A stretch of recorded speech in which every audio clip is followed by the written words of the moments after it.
Good morning and Shabbat Shalom to the 12 tribes of Israel scattered abroad and believers in Yeshua Messiah. Welcome to Hidden Manna. I am Pastor Dave Sain, Senior Shepherd at Living Manna Church. I want to thank you guys for hanging out with us today on this Sabbath morning, which I hope you are having a very good one, a good weekend. Today is the 28th day of the counting of the Omer. It is just flying right by. The weeks are passing by. Before you know it, it's going to be Shavuot. So here we are. We're Brother Max. I know you're there. Say hello. Where are you? There you go, brother. Hey, man. Shabbat Shalom. What's up, man? Shabbat Shalom, everyone. How's it going, man? Good. Good morning to everybody joining us. We appreciate that. How you feeling, brother? Doing well. I mean, my daughter was sick. Now, me and Amy and Josiah might be fighting off something here, but all's good. Yep, all's good. Well, you guys just had that big trip to Legoland with all the kids Legoland, and all the germs. Dish of germs. Yeah, all the germs and the coughing and the sneezing. So that sounds about right. Sounds about right. Yeah. But so good to see you, man. Yeah, good to see you too, brother. We had a nice weekend. It was nice to see you over the weekend. We had a little last week's cool. Manna was pretty cool. We got a chance to be with each other. Yep. So and here we are already, man. Can you believe it's the 28th day of the counting of the Omer already? No, it feels like it was just Passover. It was just Passover, and the days are just flying right by. Mm-hmm.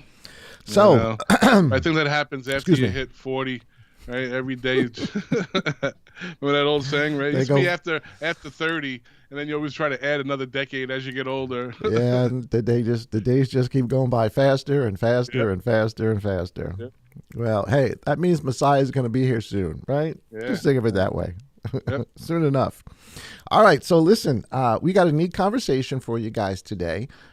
We're going to be, we talk a lot on here, and I guess because this is where we all kind of come from.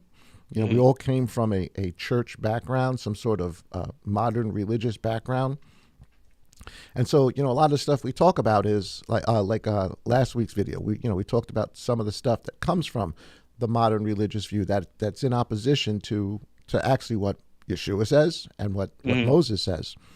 But today we're going to take it from a little bit different perspective because, the modern religious perspective is what we all have today or we've all come from.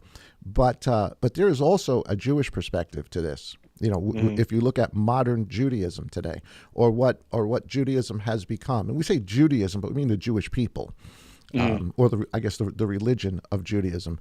And just like modern day Christendom, it's split up into many, many different groups. Belief system, yeah. And I think it's key too, right? Because people always are going to classify us as one or the other.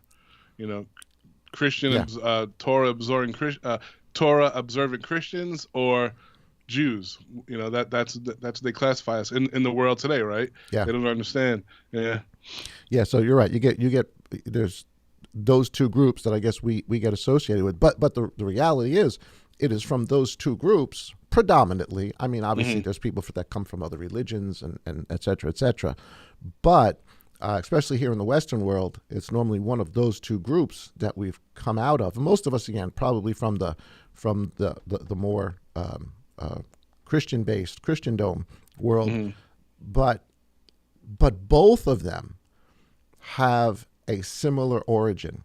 And I think just like modern day Christendom, there is no way to deny that Rome has had a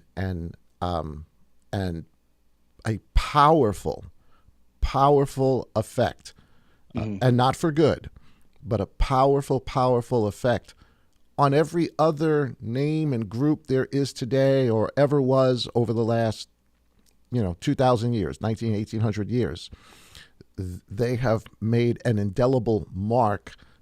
Boy, that's a pun. They have made an indelible mark on what is today's modern religion. So it doesn't matter if you're a denomination that separates yourself, 10 degrees away from what Roman Catholicism started off as. There are things we're doing or that we have done. There are things we believe. There are traditions we hold. There are symbols we use that go absolutely right back to that entity. And Yes. there's no way to deny it. And in a similar sense, while there are many different, again, excuse me, guys, many different forms of modern day Judaism. You can be Reformed, you can be Orthodox, you can be Hasidic, liberal. right? Well, Hasidic is pretty much The same Orthodox, Orthodox. but even that there's different groups even within that. They all have a similar origin. They all have that thing that has affected a little leaven, as Yeshua says, right? Yep. It affects the whole lump. And so throughout Judaism, there is this connection to something else. And they may, there may be groups that say, well, we're not like that, or we don't do that, but there are things in all of it that trace their origin back to a particular group. And surprisingly enough, we're going to find out today, the origin of all of this, whether it's on the Jewish side of the equation or the Christian side of the equation, the origin is Babylon. Yep. All stems right back to Babylon. It all goes back to Babylon. You need to get one of those Biden stickers. Blame it on Babylon. I did that. I did that. The beast did that. So and that's really interesting, because when you really start to understand the bigger story, it's amazing. That Babylon has had such an effect in every way on the people of God throughout all of history. And so we're going to talk a little bit about that, Judaism. And this is, we're not trying to beat up Jews in any way. That's not the purpose of this. And we're not, I'm not an authority on Kabbalah or what's the name of the book? The Zohar. The Zohar. I know a little bit about it, but this is just a conversation. This is just two guys, right? This is just two guys having a conversation on Shabbat morning, looking at the world as we understand it through the mindset of Messiah. But it's pretty darn interesting when you begin to see all of the correlations of what's going on in Judaism and what's going on in Christianity. And you would think that they are two different things, but they're really not. They really have a lot in common, because the core of it, the core era, if you would, the leaven, is the same. It's and it has done exactly what Messiah said it would do. It has leavened the whole lump. And so I just wanted to put that out there for everybody. So we're going to be talking about a little bit about the Kabbalah and some of that stuff, but we're gonna put it right back to the scripture as to where it comes from. Because while we would say to someone who is just beginning to come to terms with who Messiah is and what the words of Moses are all about, and they're learning. At some point, all of us came to the conclusion, we were like, wait a minute, why am I going to put up a tree, right? In December, why am I going to put up a tree? Where does that all come from? Babylon. But besides that, why am I going to do that? Why would I do that? There's nothing in the scripture. In fact, there's instruction that says not to incorporate any of the worship stuff of the nations into the understanding of who Yah is. So if there was a believer that said, well, I'm talking about a believer and an understanding of who Messiah truly is, says, well, I know it's really not right, but I'm going to go and be part of the Christmas celebration or whatever it is, the Christmas pageant or whatever it is that goes on. I'm going to go there, just to hang out with my family and the parade. The parade. My first response would be, why? Why would you do that? Why would you subject yourself to that if you know that it's in error? All right, so that's the one side. What about the other side? What about the Jewish side of it? Well, I'm gonna go to synagogue. I'm gonna go to our festivals or whatever it is. And I know they don't believe in Messiah. I know they reject him. I know they despise him. but I'm going to go anyway because that's my culture, that's my heritage. And at some point, as the master said, you've got to choose which God you serve. Yeah. Right? You cannot be the servant of two gods. You have to at some point, and I get it. There's a learning curve for all of us. There's the process of understanding. But I'm talking about, as you mature, as you've gotten good teaching, as you've honestly read the book for what the book actually says. At some point, there has to be that line in the sand that says, "No, I won't do that," or "No, I refuse to do that because I love my God and I just can't do that." So it's on both sides. It's on the Christendom side, but it's also on the Judaism side. And I want to address one other thing before we go any further. I know that there's teachings out there and groups out there that claim the Jews today are not the real Jews. That they've been mixed in with other peoples, and that's neither here nor there. It really is not. None of us are real peoples. I'm Puerto Rican, but my family comes from Spain. My name comes from Spain. Well, does that make me now less Puerto Rican because my family comes from Spain? Of course it doesn't. Exactly. And yes, there's been mixtures of groups and peoples and all sorts of traditions, but that doesn't make the people who are there. It may make them in error. It may make them Pharisaic. It may be the leaven that is just bulging. But if they identify, if they're culturally say they're Jews, then fine. Then they're Jews. Because honestly, a Jew is not one who is one outward. Yeah, it's the one inwardly. Yeah. Right. It has to do with the circumcised heart. So I try to stay away from all of that conversation because I really don't think it's beneficial. I think it's a bit offensive, but I try to stay away from that because, listen, that's their culture, that's their heritage. This is what they're doing. Do I agree with it? No. Yeah, I think if we go down that pathway, then we can get called. What are you doing following, the scripture? You're just, like you said, a Puerto Rican or Italian. You're not part of the house of Israel, not realizing that we're grafted in. Right. So I think ethnic background means nothing to Yah. No. His house of prayer was for all people from the beginning. Yeah, he's a respecter of no people. Yeah, he shows no partiality. Exactly. And that's the progression in the book of Revelation that you get, that it starts with the 144,000 who are marked to survive the destruction of Jerusalem. But what does it end with? It ends with every language, nation, tribe, and tongue, all in white robes. It starts this way. It ends this way. That's what, what is it? Revelation chapter 7 is trying to tell us in the symbolism there of these are the ones who got out of Jerusalem, and bottom line is they were all Jews, and yes, no doubt were there people that mixed themselves in and took over the priesthood, and definitely there were, but that's been going on forever. Yeah, that's been going on, for bad people doing bad things, trying to mix up Babylon, trying to mix up Yah's word. That's been going on. But while all of that was going on, there were real Jews there. Paul was a Jew. Peter was a Jew. James was a Jew. They were all Jews, and they had descendants and descendants and descendants. And whether they mixed in, whether they went up the Caucasus Mountains, whether they went to Spain, whether that culture, even with all its error, that culture got moved all over the world.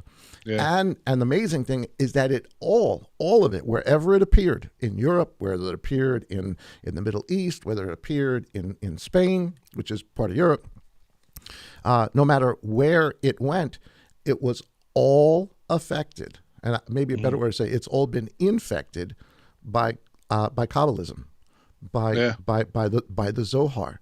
It has changed, which really, if you think about it, was just the next progression of Phariseeism. Because it's only Phariseeism that quasi survives the destruction of Jerusalem. Yep. Right? Yeah, Sadduceeism goes out the window. The Essenes, who are also very mystical themselves, so this mysticism stuff started way before that. the Essenes, they're gone, right? Zealots as a group, they're gone. But the group that survives and then flourishes under the sword, which is exactly what Yeshua said, right? They would be under the sword. So whatever group of people have been under the sword for their belief and their connection, even their perceived connection back to Jerusalem, well, just look what's happened in history to everybody who's called himself a Jew. Yeah. Throughout, it doesn't matter where you were. It doesn't matter if you were in Europe. It does. Yep. They didn't ask you. Yeah, but did your family marry into so and so, or were you mixed in with this? Yeah. They didn't care. The Nazis didn't care. They didn't care what your background was. They didn't care how many degrees from a pure Jew you were. It didn't matter to them because it's neither here nor there. So I only preface that because I know sometimes people really kind of get into that, and I just don't see real fruit coming out of that. It's okay to identify error, 100%.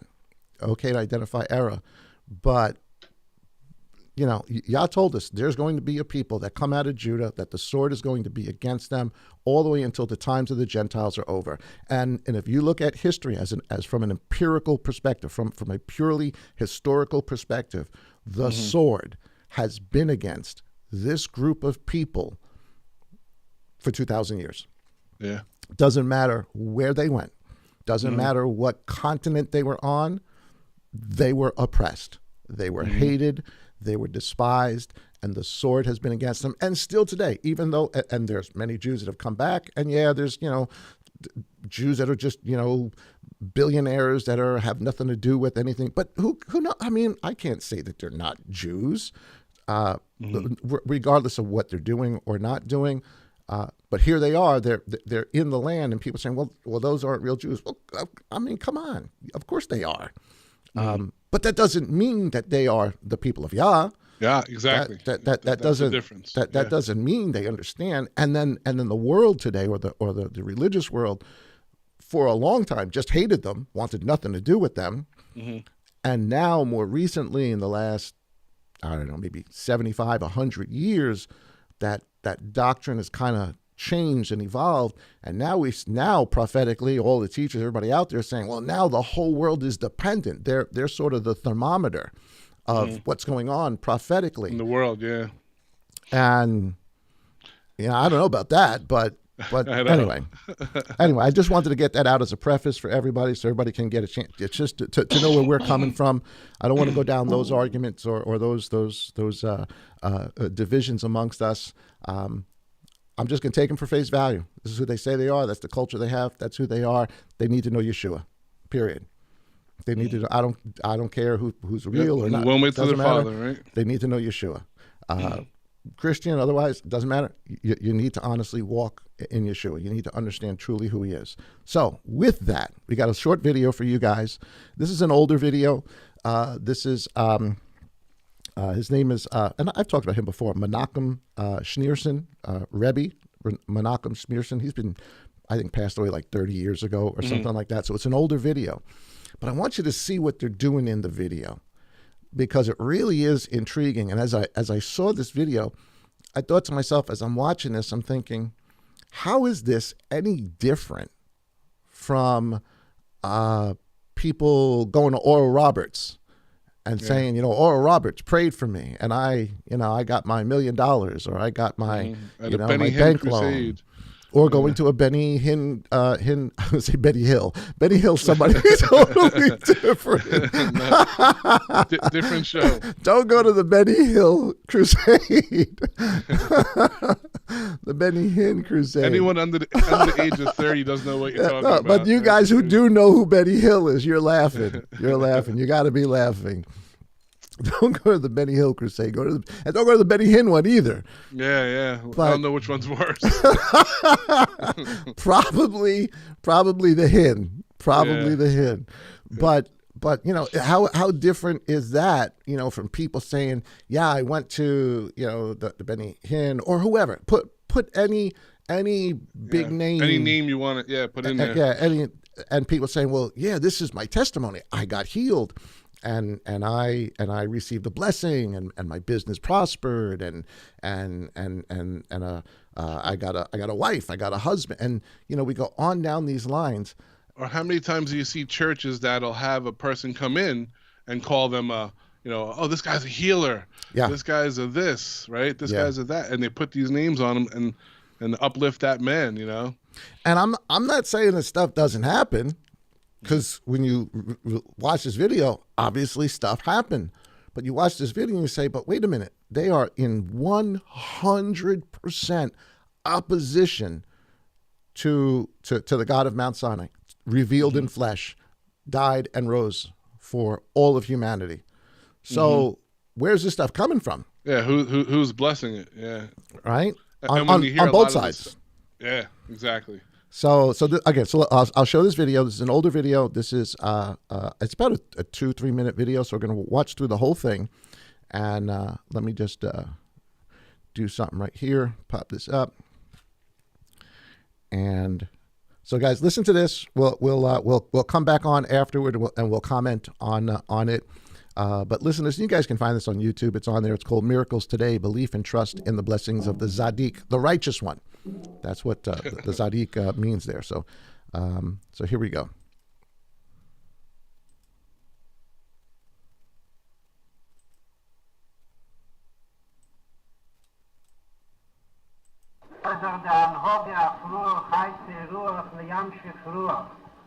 Das heißt, du hast eine, was gefragt, das Schale ist noch, aber sein sie nicht genießen, weiß ich zum Besten.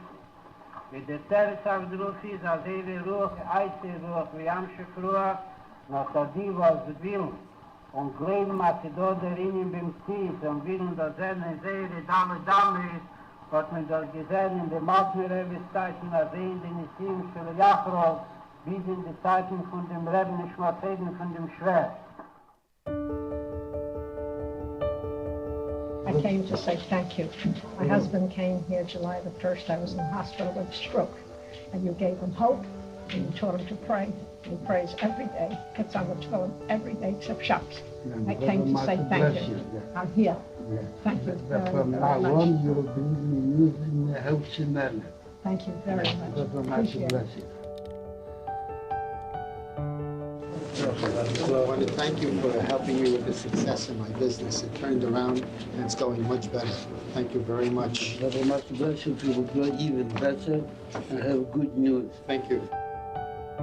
Ich bin geworden gesund, dass an der Kopf kommen danke. Der größte Recht will danken in den 120. Der letzte Mut, der Rebbe umgewiesen, Adonai Business, Brachot Matzlocha, Baruch Hashem, es vergrößert Zlocha, es nur in einer größeren Zlocha. Und ich will sagen, noch mehr, und der Massage ist okay. Thank you very much for this work you gave me last year for my operation. I had a bypass operation. Gott sei Dank alles aufgegangen gut. Herr Größer Teil, hat mir eine Woche gegeben. Ich habe gezahlt gehabt mit den Dienern. Die Zahlen sind nice, wie besser jetzt. Ich habe nämlich wieder gegeben, die Brache von den Nebelschen. Ich danke den Nebelschen. Ja. Ich will dann noch eine Woche, noch was Restaurant haben. Ich stand nicht in die Brache lassen, ja, ich habe Brache lassen raden. Ich will dann die ersten zwei Brache. זה הבת של הרגל, זה אחרי 11 שנה, היינו שבועות, שנה שעברה, וקיבלנו ברכה, עכשיו זאת ילדה שלנו. באנו להודות, ומבקשים אחים ואחיות ברכה. מה השם שלו? אושרי שמחה, אושרי שמחה אמרני, בת ירדנה אמרני. ירדן, בחרות הגל וכאילו חופו נשים טובים. I want to thank you for the beautiful bracha you gave to my son, Haim Shlomo Schach ben Leah, who had the nest of a little Shelama. And I want to ask you for a further brachot until Mashiach comes. Yeah, thank you very much, and God will much bless your son to have no need of Nisim, because he will be healthy in a natural way.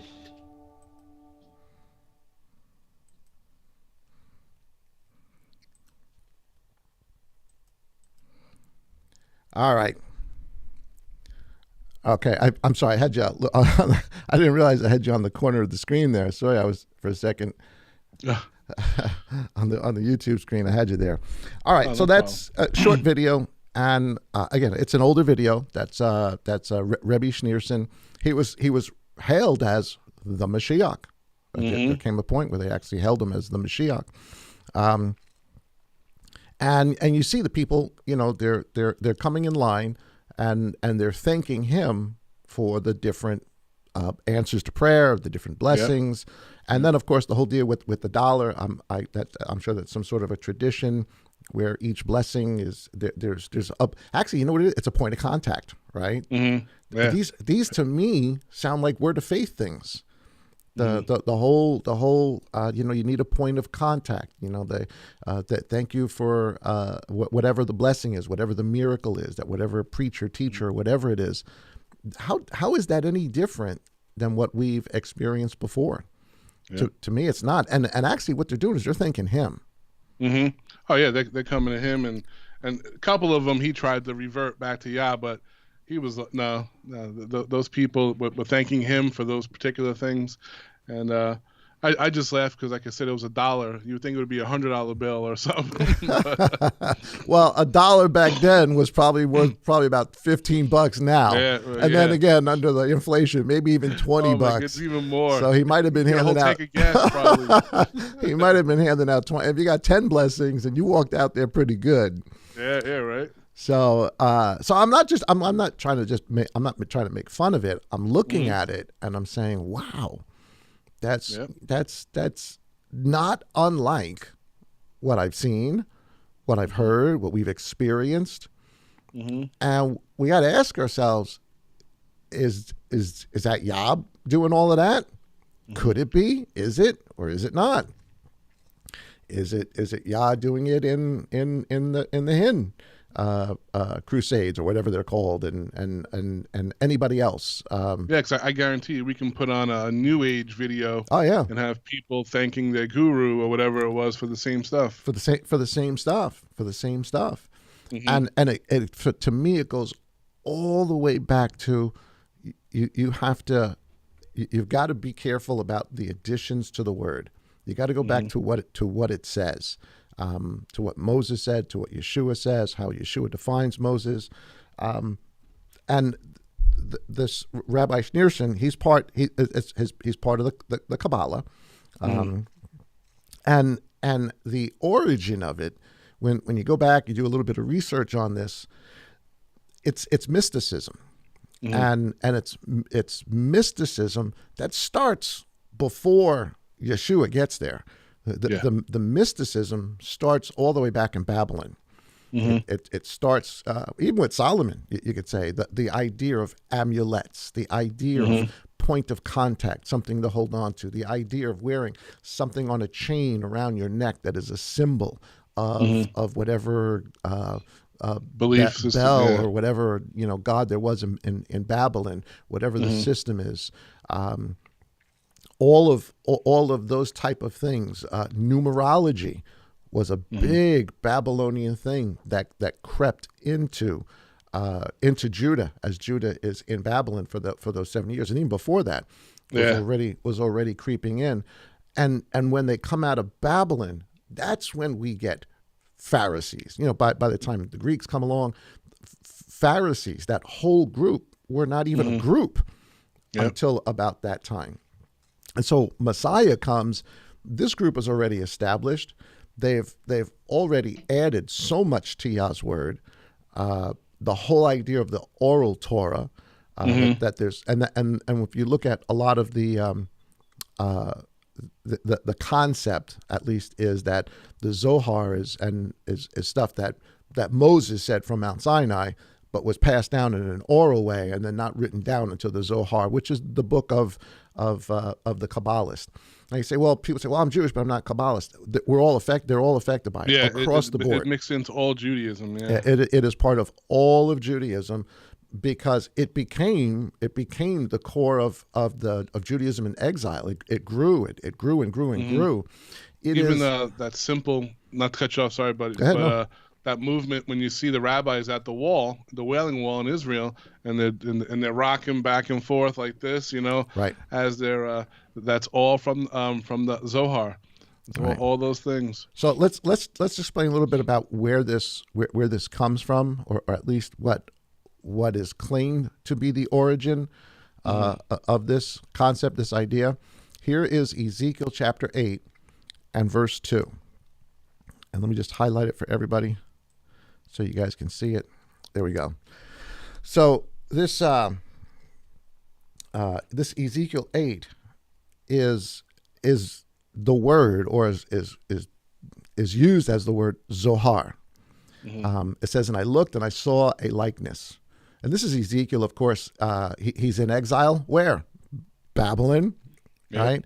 And he gets a vision of the very Merkava, the very, what's that called? Throne room. The very the very throne room of God. And so he sees this and he's describing it, and he says, and I looked and I saw a likeness, the appearance of fire. From his waist and downward, the appearance was like fire. And from his waist and upward, the appearance of brightness like glowing metal. And it's that word brightness or light or radiance. We could even say glory. That is what eventually later on the Kabbalists looked at, and the mystics later on looked at and said, what Ezekiel experienced is what we all want to experience. Yeah. And that word Zohar comes from here. That it means Isn't that brightness, amazing too? glory. It's a similar description of Yeshua in Revelation. Yeah. That's who, right? But not even Revelation. I mean, think about John chapter 2. The Word was made flesh, came and he dwelt amongst us. In him was the glory, was the appearance, was the brightness, was the Zohar of God, of Elohim. Yep. So, and Yeshua what tells that word us he's actually the light. means, right, in the Hebrew, radiance or splendor. Radiant splendor. And also appears in Daniel chapter 12 and verse 3. We won't take a look at that, but just so you know, so what winds up happening is you've got the destruction of Jerusalem, right? Now, before the destruction of Jerusalem, Yeshua has already told us, beware the Pharisees. Beware of their leaven. They're mixing things. They have so many traditions that are making Yah's word void. They're doing exactly what Moses said not to do. When they teach you Moses, when they sit in the synagogues and they teach you Moses, when they open up the book and they teach you Moses, do what Moses said, but don't do what they do. So this is the Judaism of the first century. And it's amazing that, because if you really think about this story, because what's going to wind up happening is Jerusalem's going to be destroyed. That whole system is going to be taken down. And Yah is going to bring about another nation, the faithful son. He's going to bring the faithful son up, who are all Jews. So we're not talking against Jews in any way. I love them.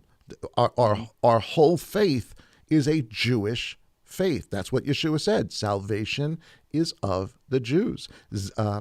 Zechariah, I think, says there's going to come a day when 10 of the nations are going to run to a Jew, and grab his eat seat and say, teach us of your God. What do you think he's talking about? He's talking about the apostles. He's talking about Yeshua. That's who he's talking about. So, we're not in any way rejecting or trying to demean that culture. No, we love it. But what Yeshua comes and does is he destroys the city and the people that have allowed Babylon to infiltrate, and he's gotten the leaven out and taught his disciples to now go, escape Jerusalem, now go and bring this message, what I've told you. And what I've told you was what Moses told you. Bring this message to the nations. Yeah. But that doesn't stop, even though the city is destroyed. And actually, if you look at Revelation 19, I think this is such an amazing verse. See how important it really is that the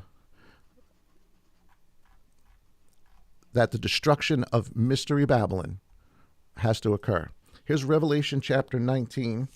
Let me just get the right verse. I think it's verses 1 and 2. And let me pop this up on the screen so everybody can see it. Here's Revelation chapter 19 and verses 1 and 2. It says, "And after this I heard a voice of a great crowd in heaven saying, Hallelujah, deliverance and glory and respect and power to Yah our Elohim, because true and righteous are his judgments, because he has judged the great whore, Jerusalem, the people in it, the religion that is mixed in it, the leaven. He judged the great whore who corrupted the earth with her whoring." So why would Yah destroy, be so, I guess I would understand why Yah would destroy Jerusalem, because she's become a harlot, she's doing things she shouldn't do. But why would he rejoice so much that that's all been wiped out? And how is she the one who corrupted the whole earth? Well, she was supposed to be the light on the hill, right? She was supposed to be a light to the nations. Example, but she wasn't. But what she was teaching the nations is that you can mix. You can take pieces of this and pieces of that. And this whole idea of being right with Yah because of your works is a Pharisaic thing, and it is a Kabbalist thing. Yeah. I wanted to, before we go further with that, I wanted to bring up a couple of things that I learned with the Zohar that really, people at home should know. And again, me and Dave, we're not saying we're experts at this. This is just stuff I recently, looked into and studied. But when they use Ezekiel's vision, they want to repeat that. So that they want to go into a trance-like state, mysticism. They want to understand Yah's will, which we already know. How do we know Yah's will? How do we know what he wants us to do? It's in the Torah. It's in his word. But they want to go into a meditative state, and they go into trances, and they go and you can only be a rabbi of the age of 40 and up to do this, according to them.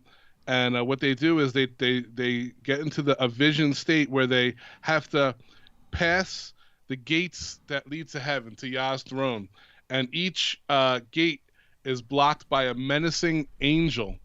And to get past the angel, they have to pronounce the name correctly several times just to pass this angel, to bypass it. And it's just crazy, to see these things, to talk about adding to Yah's word. And then another thing I found interesting also in the Zohar, it says that when Adam fell, that he actually kicked Yah out of the garden. He expelled God from existing with him. So, yeah, talk about adding, right, bro? It's all adding, and we go over the scriptures. I mean, I don't think most people that are hanging out with us, you guys know the scripture. Do not add to the word. Do not take away from it. From the Torah all the way to the book of Revelation, it tells us not to do that. So that aside, let me give just a little background so people have an idea. When we say the Zohar, Zohar's a book. Right, and it's originally attributed to, though there's no evidence of this, it's attributed to a rabbi, to a Pharisee, to a mystic, who after the fall of Jerusalem, while the Romans were just killing Jews right and left, whether they were Netzarim or they were just Jews, they were being slaughtered, sent to the Colosseum, all the horrible stuff that we read about what Rome did after the fall of Jerusalem was going on. And this guy hid in a cave for 10 years. I have his name written down somewhere. Shimon Bar Yoki, I think is his name. Something like that. He's called the Rashbi. I think is I may be butchering that, but so it's ascribed that while he was in this cave, he wrote this 2,000-page manuscript of taking it from Ezekiel and wanting to have this higher experience, this mystical experience, this supernatural experience. But there is no book of Zohar that's even around until like 1,000 years later. It's 1,000 years later in 1240 that the book is put out and then ascribed to this guy. So whether it was there before that, nobody knows. But whatever it is, whoever wrote it, whenever it was written, it is adding to Yah's word. Yep. Yep. It is not telling us what Moses said. It's not It's not a commentary on Moses. This adds things that have never been said, that Yah has never, and it mixes the mysticism that comes from, from other religions, from Babylon. Yeah. This idea. You brought it up before with the amulets, right? They would actually, when they would build a dwelling that they would live in, they would put these amulets under their house to ward off evil spirits and just craziness, man. I mean, but, is it really? Because we're looking around our world at all these religions that do the same thing now. Like you said, it's mixed into everything. Sure. How different is that from setting up, an altar with candles and or a rosary, and incense, or a hanging rosary over your bed, or right? even dream catchers, dream catchers, things, right? Yeah, how different is that from any one of those things? Exactly. And these are the things that the Master warned us about. Nothing in heaven, nothing on earth. Don't use that stuff. It's not necessary. And yet that's just the tendency of the heart of man, to go and do those things. So everybody understands. So when we say Kabbalism didn't actually start until after this book of Zohar is discovered, and then it catches on throughout all of Europe, and there are these groups, and in one sense, they're looking for this mystical experience, but really what they wound up doing is just taking Phariseeism to its next level, and it became the Kabbalism spread from the Middle East to Europe to all over the world. Wherever Judaism was, it spread. There were communities of Kabbalists, and what they did in turn affected the culture of the other people. Yeah, and I think they even say it's ingrained. one of the biggest religions in Hollywood. Today, from outward Satanism, but Madonna. You got Madonna, Britney Spears. Whenever you see those little thin red bracelets, yeah. Oh yeah. I forgot what the red bracelet, but it's another sort just of to ward off the evil eye. They say. But isn't the evil eye on the dollar bills that they were blessing people with? The evil eye is right on there. The eye of Horus is right on there. All right, so there's this book, and the book is like a 2,000-page book that explains the things Brother Max was talking about. This ascent that can only be to the wise. Modern day Kabbalism it invites everybody. Everybody can come, but we would know them today as the Hasidim, the Hasidics, or the Haredi, or ultra Orthodox, or the Orthodox, and wearing the different type of clothing, the different type of the hats, and all of that stuff. And while there are those who don't do that, again, what has come out of that has affected all people. Again, a little leaven. Leaven's the entire lump. And there's another thing that I thought was interesting as I started looking through this, is that a big part of reading the Zohar, because really the book, while they keep the Torah, or they keep a form of the Torah, but it's not the Torah as Moses gave it, it's the Torah as the rabbis give it. Right? It's the Torah according to whoever the chief rabbi is that said, this is how we do it. This is what. Yeah, his interpretation of it, right? Right. Not just read it for its plain surface meaning and do that everybody should be able to understand it. Everybody should be able to read it. But one of the interesting things that comes out of this is the use of gematria. And gematria it's numerology, right? It's the idea of using numbers to say something. Now, it is true that numbers have great symbolism, but lots of things have great symbolism in the scripture. You need to know what trees mean in a prophetic sense. You need to know what the sea means. You need to know what the fish, because they all have particular meanings.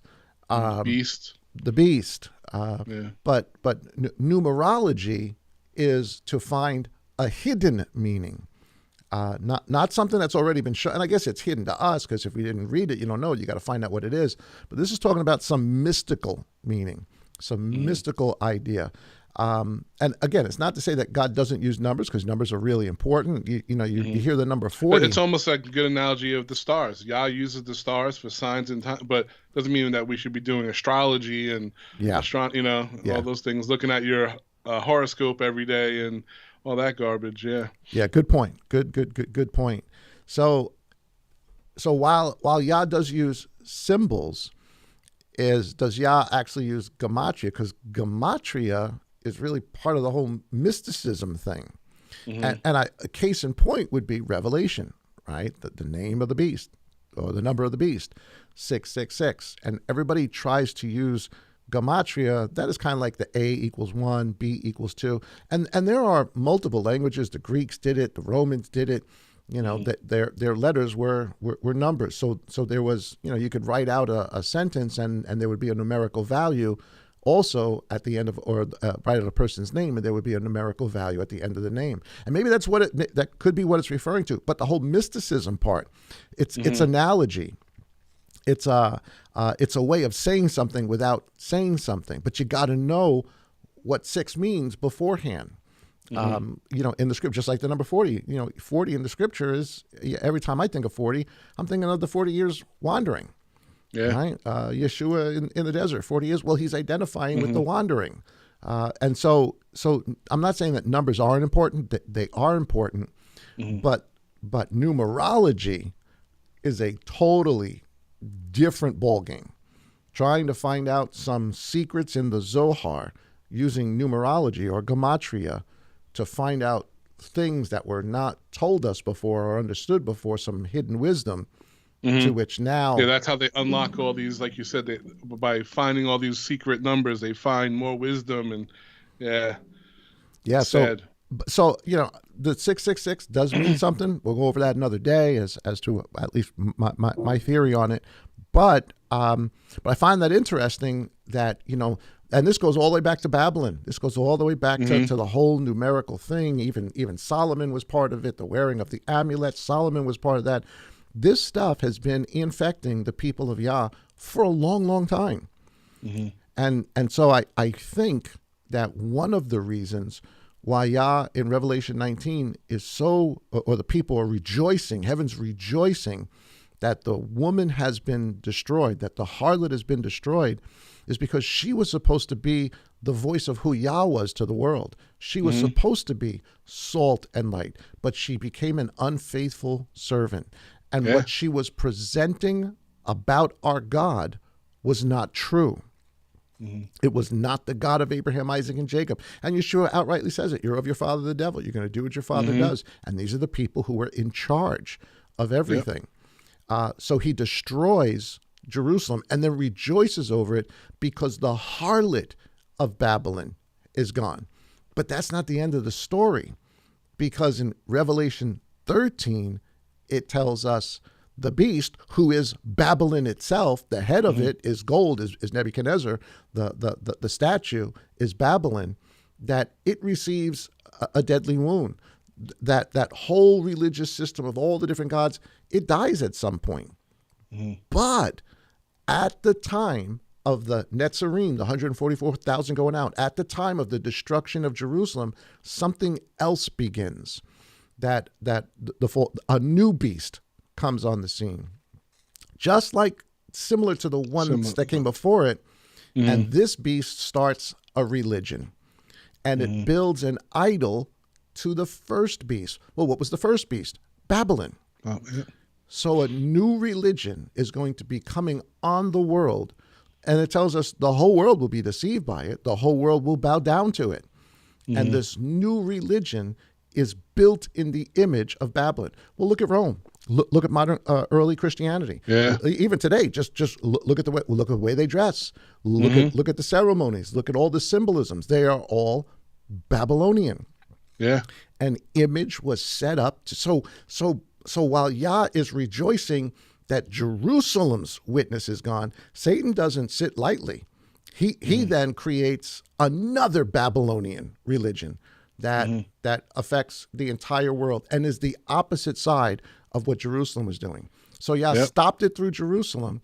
Satan creates this other thing. And yet in the middle of that were the Netzarim, who then go out with the eternal gospel to tell the truth. So you've got two crazy sides of the coin, and then you've got the people of Yah in the center that have the truth, that have the eternal gospel. And it's going to start with the 144,000, but it's going to end with every tribe and nation of tongue, people from every age that would get it, that would understand. I had a question. We brought it up before. Me and you, right before we went on, when the 10 characteristics that they believe of Yah, and then with the male and female. Can you explain that again? Oh yeah. Well, I know part, and I've heard this before, just in Judaism, just coming out of just what we would say is just normal or run of the mill Judaism. That there's that feminine aspect, to God, that the Shekinah is a feminine thing, and it is written in feminine form. The things of the tabernacle are written in feminine form. The gifts are written in feminine form. But what the Kabbalists and the Zohar put forth in that, what is it, 10 characteristics or 12? 10 characteristics? It starts off with wisdom and then goes down to Yah's, I don't want to be blunt, but his genitalia, and he has both female and male parts. Yeah, so there's a female and a male aspect to God, and that's the Shekinah, the spirit, so to speak. Yeah. And which is funny because in the Latin, the word fish is female, but does that mean it's a female when you think of a fish? That's multiple. It's just as a species, the word in Latin it's female, so that means nothing. See, now I find it curious because Yah reveals himself over and over and over again as Father, and then as Son. Father and Son are one. The idea that the Spirit is the feminine part of Yah, that to me is, I think, adding something that has not really been said before. I think why it appears in the feminine is because the job of the Spirit is to prepare the bride. Yeah. So who is the real woman? Who's the real female in this story? We are. The body of believers. We're supposed to be the female aspect of it. So it makes sense that he gives us the Spirit as a gift to the bride. Just like Eliezer going to find Rebecca. He gives her gifts. Well, he was a he, but he gave her gifts. His job was to prepare the bride. So I think I don't know, I'd be really, really careful about this whole identifying God as also in the feminine, because look what's going on today. Look where that eventually leads, because into that whole gender neutral, multiple genders, I can be this, I can be that. That is the eventual outcry. Actually, if you think about it, all that we're watching right now is the eventual outcry of Babylon, because these were concepts and ideas that were from Babylon. They just you think that God is male, and how many groups do you say that we want to worship the female God? God is a female cabbage or whatever it is. So I think that's the road of error that you can go down. You got to be really, really careful of that. And yet there's times Yah refers to us as the Son, right? He refers to us as sons, sons of God, children of God. And then there's other times he refers to us as the bride. And yet Messiah says the whole story is about a father prepared a wedding for his son. So there is a female, and we're supposed to be part of all of this. And Ephesians 5, this is, husbands, love your wives as Messiah loves the assembly. So that to me is the more feminine aspect. So if anything is feminine in one way, it would be us. So I don't know. I agree. I wouldn't take what comes out of the Zohar as good and accurate. But to me, it is amazing. And as I watched that video, I'm telling you, I could see a church service like that. I could see, any one of those name guys doing that. And we hear it, we see it all the time. And to me, it's just amazing how consistent the story is, that Yah got got rid of Jerusalem for what it was doing, but Satan didn't give up, and the people of Judah, wherever they've gone, whoever they've mixed in with, whatever different types of people got in there, whatever genetic makeup they are now, culturally, still have Babylon, are still becoming the harlot of Babylon. They're still the unfaithful son, and Satan didn't give up there. He wanted to make sure that the true message gets corrupted too, and created a whole other religion, also based on Babylon, and declares himself God with when it. you mentioned that before, it reminded me of even how the cardinals, I believe, in the Catholic faith, they wear the kippah, the hat, right? The little kippah, just like the Jew, right? Yeah. All from Babylon. All those, the way they dress, the way the ceremonial gowns, everything is just all stems right from Babylon. Yeah, it all comes from Babylon. The fish, the mitre, the fish hat, the communion, the Eucharist, all of that's all of that is Babylon. An entire idol was set up to the first beast. Yep. That's what Revelation is talking about, and we're watching it. It's right in front of us, and I know we could say, well, we're not that, and we're so far from that, and but those elements are apparent in everything, and at some point you either have to make a clean break, or you're gonna have a hard time finding which master am I actually serving, whether it is from the Judaism, the Jewish part of it, I'll just say from an ethnic Jewish part of it, to an ethnic church part of it, modern day church part of it. That's right. But I thought that was kind of interesting how it's on both sides of the fence. And it just brought so many similarities too. Like we as back in Christendom, no one wants to read God's word. We just relied on the Sunday service, the pastor to tell us the scripture, and that was one of the issues when I was learning about the Zohar, that you don't have understanding of Yah's word if you don't go into these trances as a rabbi over the age of 40 to gain all this wisdom. It wasn't for you. But that's total opposite, right? Yah wants us to understand his word, but we need to seek it. We do need to read it. That's another thing. We need to search his word to seek it, but to rely on a rabbi or a pastor, using both analogies. Well, you know what that does? When you say that, to me, what that does, when you look at whether it's the rabbi or the Rebbe here, Schneerson, or Kabbalist, they have set themselves up as the authority. That's right. And the mediator, because honestly, the normal everyday guy and gal, in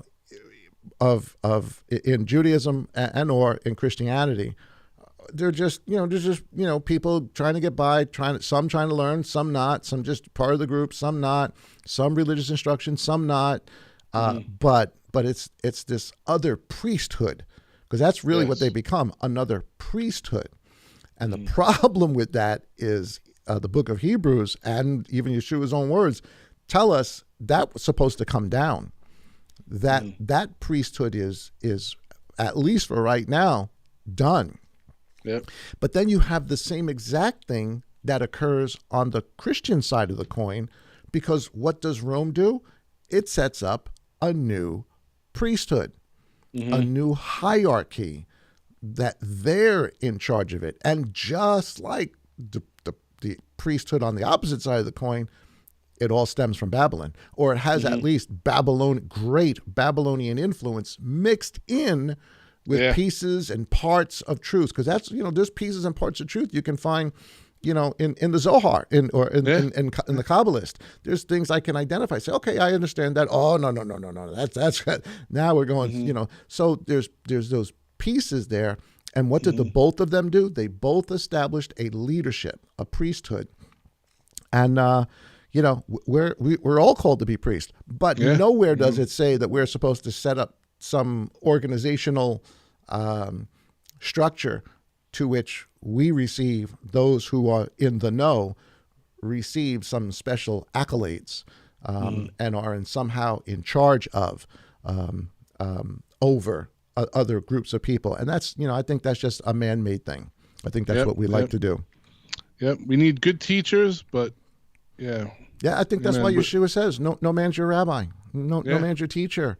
You got one teacher. It's me. Yeah, he sets up shepherds. Shepherds is what he sets up. He sets up good shepherds. Yeah, He wants we good see that with the shepherds. ministry of Paul and Peter, right? Yeah. What did they do? If that was the case, Paul wouldn't have had to go and to be a good shepherd, right?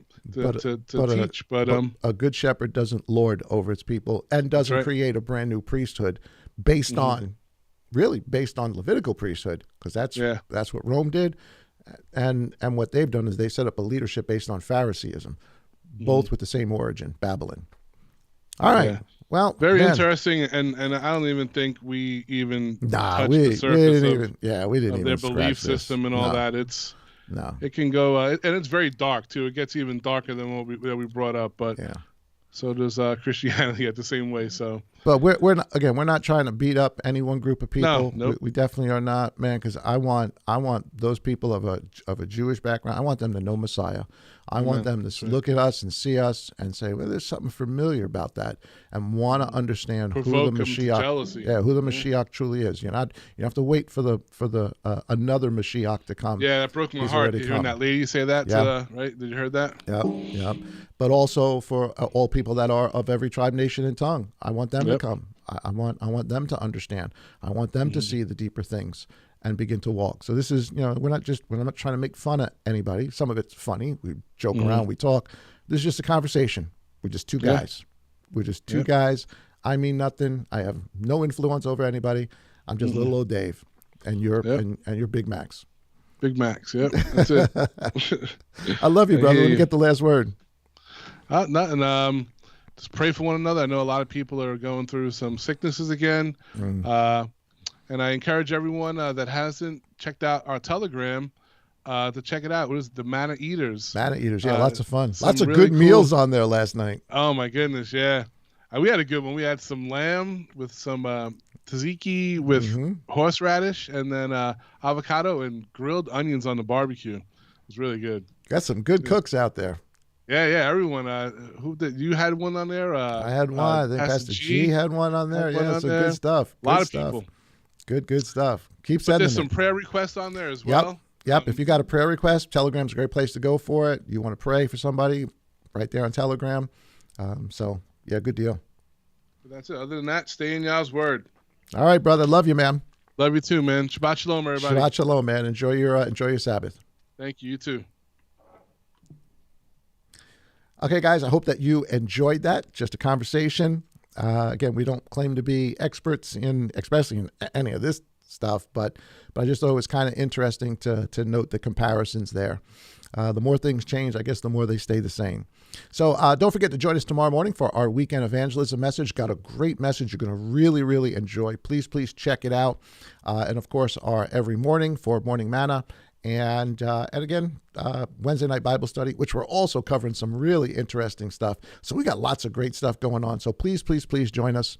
Guys, if you are not subscribed, please subscribe. Hit that red button. Let us know where you're coming from. Give us a thumbs up. Share it with somebody.